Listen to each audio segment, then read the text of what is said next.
What's up, everyone?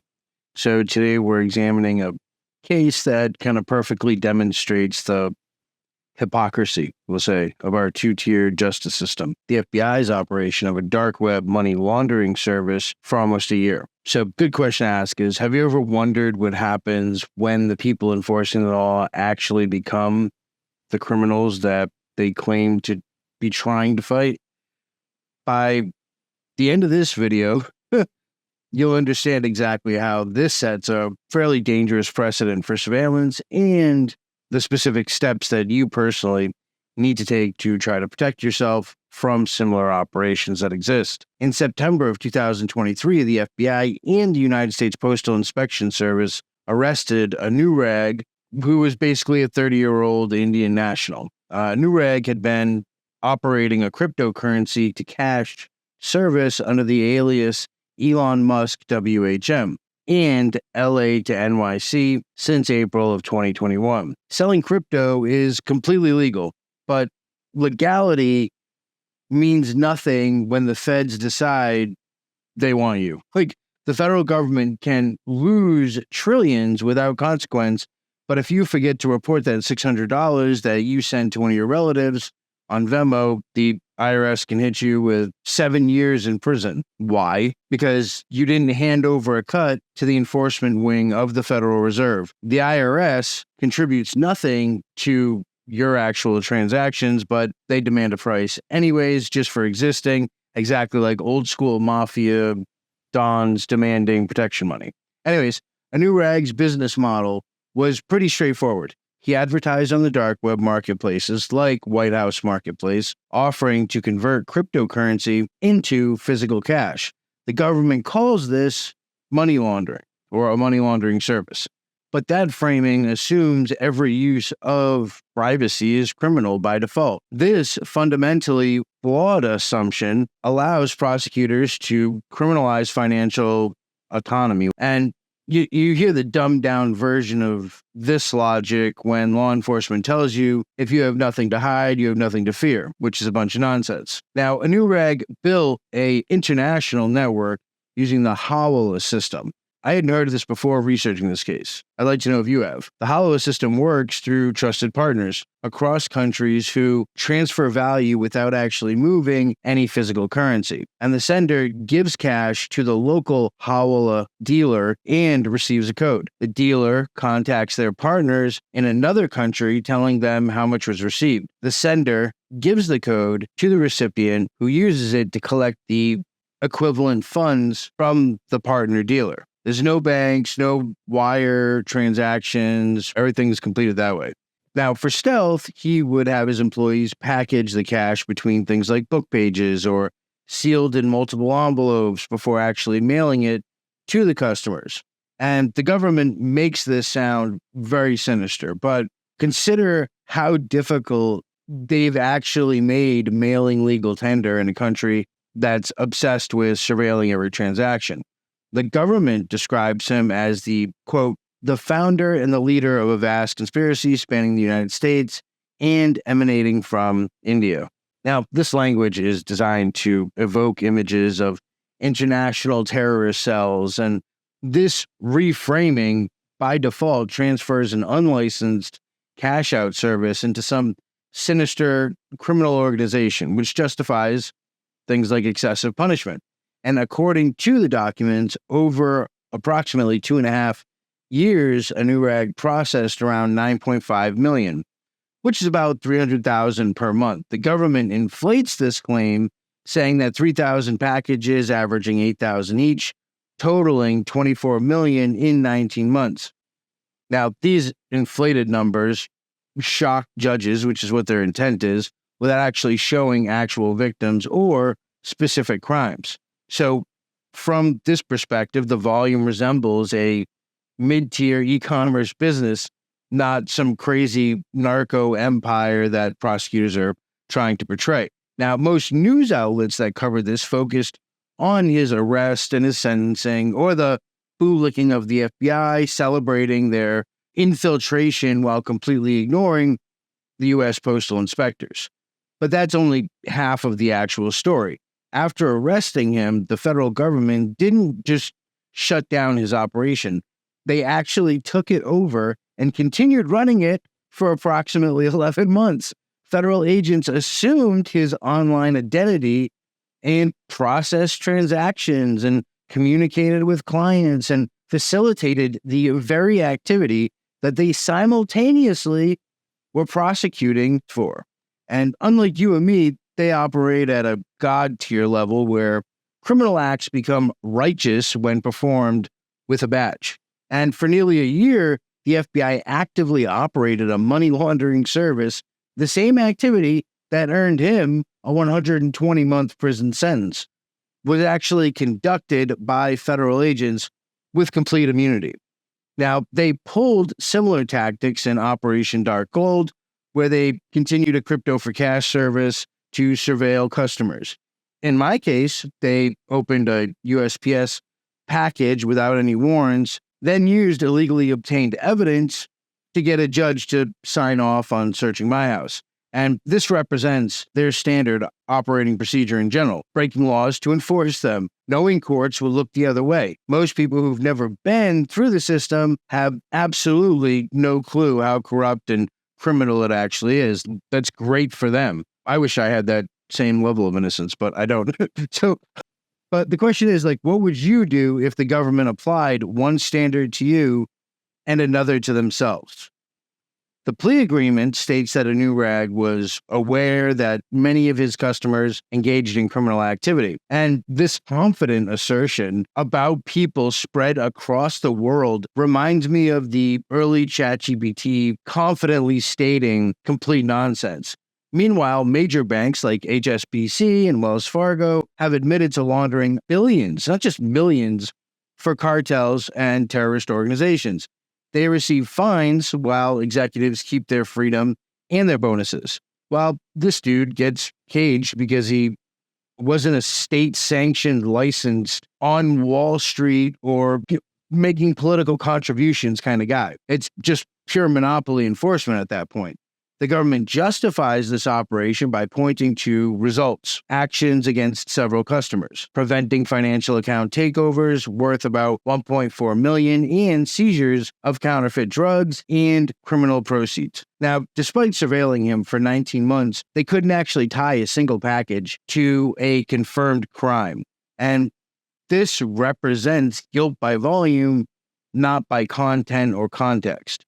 Federal prosecutors absolutely love this approach. They used ghost weight to fabricate quantities, telling cannabis dealers that they sold about a pound a week for a year to charge them with distributing 52 pounds. This inflated charge can carry sentences, which forces defendants to accept 5 to 10 year plea deals because the feds maintain a 97 and 99% conviction rate. Now, step back and analyze the precedent that this actually sets. When a private individual provides tools for financial privacy, they face decades in prison.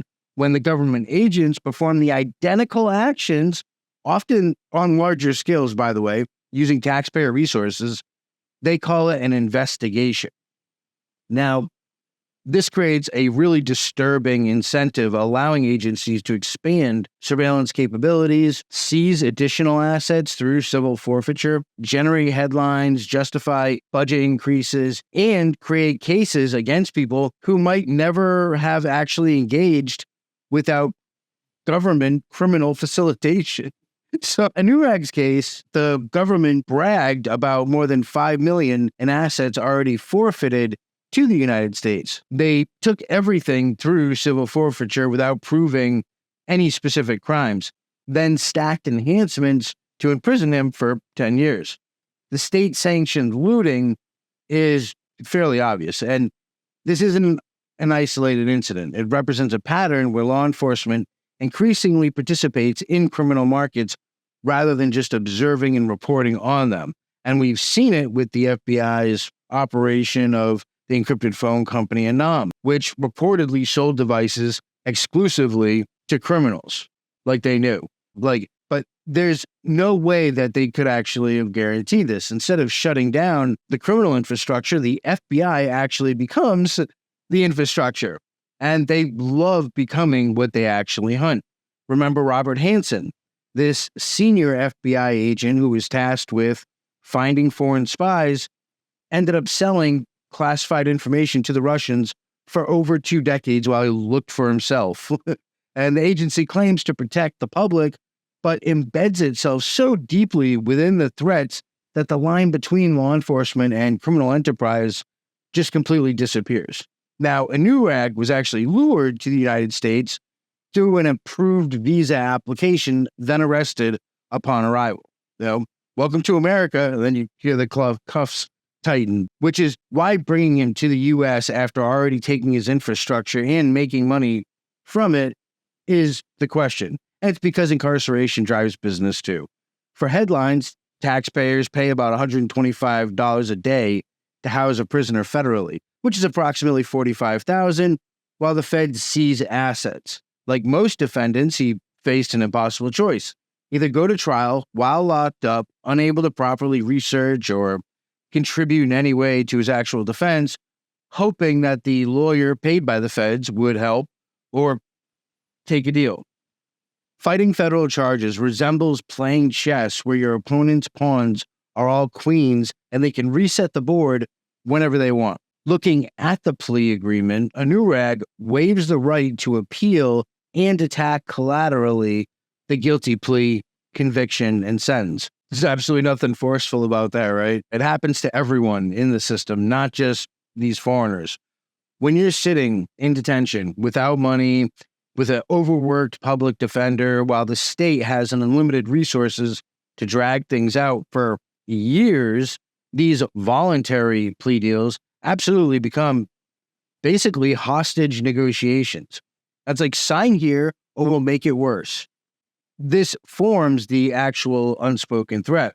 They place you in the worst county jails with violent offenders to break you while threatening decades in federal prison. They dangle the acceptance of responsibility for 3 points off your actual sentence, but you must accept whatever they are claiming and agree to it. The system intentionally breaks defendants before trial because they know most cases would actually collapse under any scrutiny. Meanwhile, federal agents, continuing the exact same operation, face absolutely no charges because their badges grant them immunity.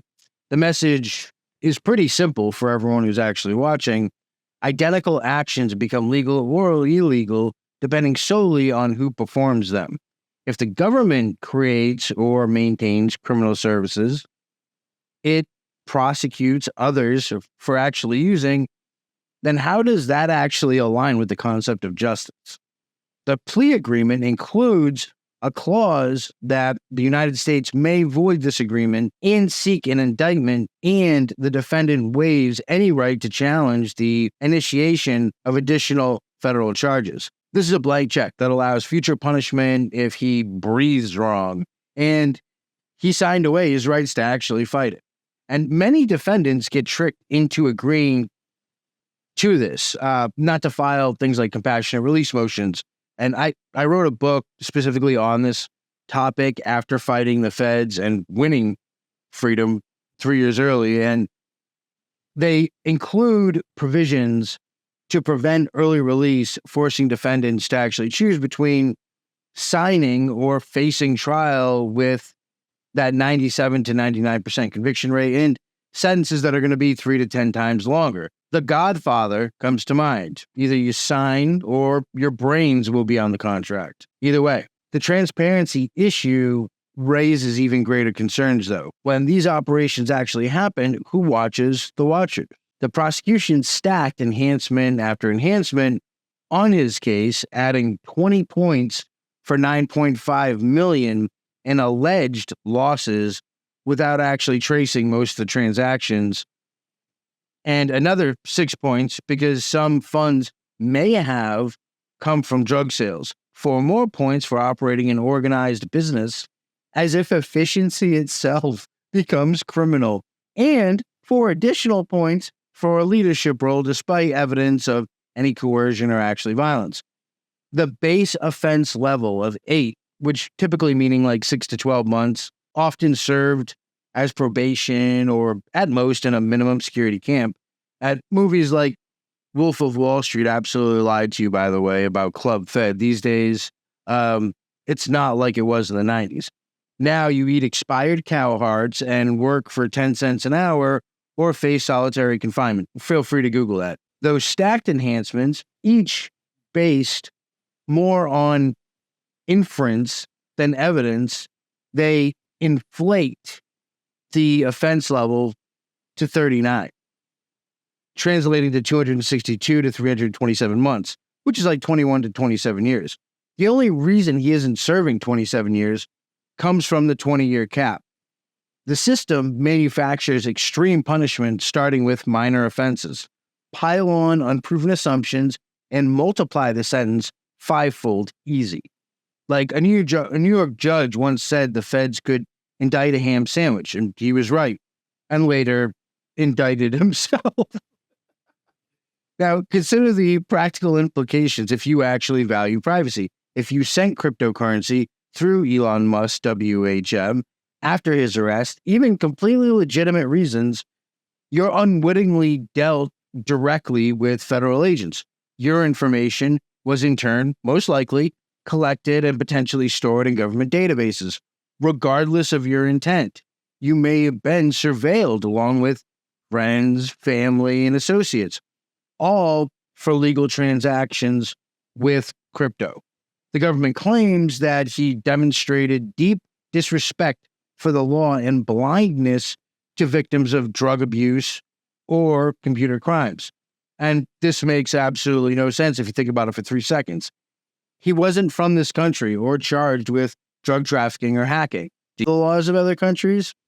It makes no sense. It's pure moral theater blaming him for acts that were committed by others. By this logic, Venmo should face indictment next, along with the laptop manufacturers and the energy companies. It's completely asinine reasoning. Some argue these deceptive tactics and criminal behavior by law enforcement remain necessary for catching dangerous criminals, but that assumes the ends justify the means. A dangerous premise in a society that's supposed to be governed by the rule of law. Anurag forfeited 6.5 Bitcoin, 885 XMR, and 307,000 plus of USDT, and more. The government seized hundreds of thousands in privacy coin without providing specific funds or proof that actually connected to a crime. It's legalized theft, essentially, is what it is.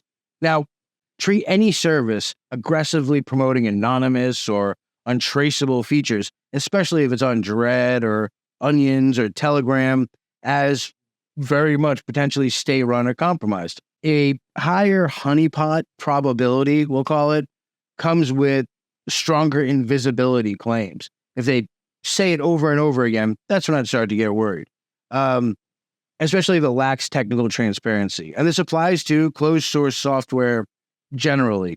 Legitimate privacy infrastructure doesn't need advertising. Consider Monero for payments, backed by years of public cryptography, audits, and used exclusively by a lot of darknet market administrators with development backgrounds.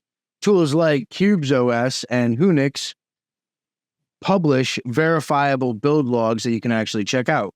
Signal provides an auditable codebase. Session uses the Oxygen service node network for breaking metadata linkage, and SimpleX, which is my favorite, avoids centralized identifiers entirely. XAMPP Overtor remains a timeless classic.